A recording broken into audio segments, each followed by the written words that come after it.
अब आप मुझे ये बताएं, देखिए हमने हर पॉलिटिशियन की बात कर ली है, लेकिन मौलाना फजल रहमान साहब को हम कैसे पीछे छोड़ सकते हैं? मौलाना फजल रहमान साहब अपने बहुत कुछ जून में हासिल कर लेंगे।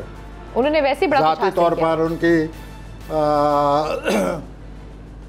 खुद एतमाद में बहुत ज़्यादा इजाफा होने वाला है अगले 3-4 हफ्तों में जी।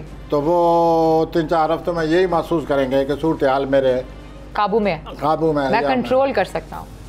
तो वो जून का महीना उनका गुजरता नज़र आता है, लेकिन सितंबर में उनको टेंशन होगी।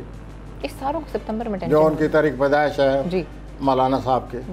मुझे लगता है इन सब मुझे ये बताया गया है कि उनकी तारीख पैदाइश जून की है। जी जी, जून में पैदा हुए हैं, गर्मी में। तो वो जेमिनाई है, तो जेमिनाई के लिए सितंबर का महीना अच्छा नहीं होगा। वालिदैन के लिहाज से कोई टेंशन हो सकती है, वैसे कोई टेंशन आ सकती है।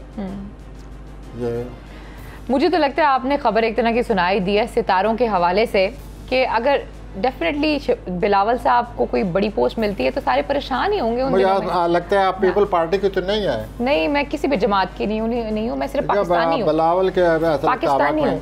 लेकिन बहरहाल ये हक में है या नहीं है? सितंबर में बिलावल साहब की जो ज़ाती ज़िंदगी है या खुद खुश उम्मीदी है या खुद एतमादी है, वो अरूज पर होगी। चलें, वो इसलिए होगी कि उनको बाजार ये नज़र आएगा कि लोगों को रुझान तभी होगी ना, खुद एतमादी तो तभी आएगी कि लोगों को रुझान मेरी तरफ है। बिल्कुल ऐसा।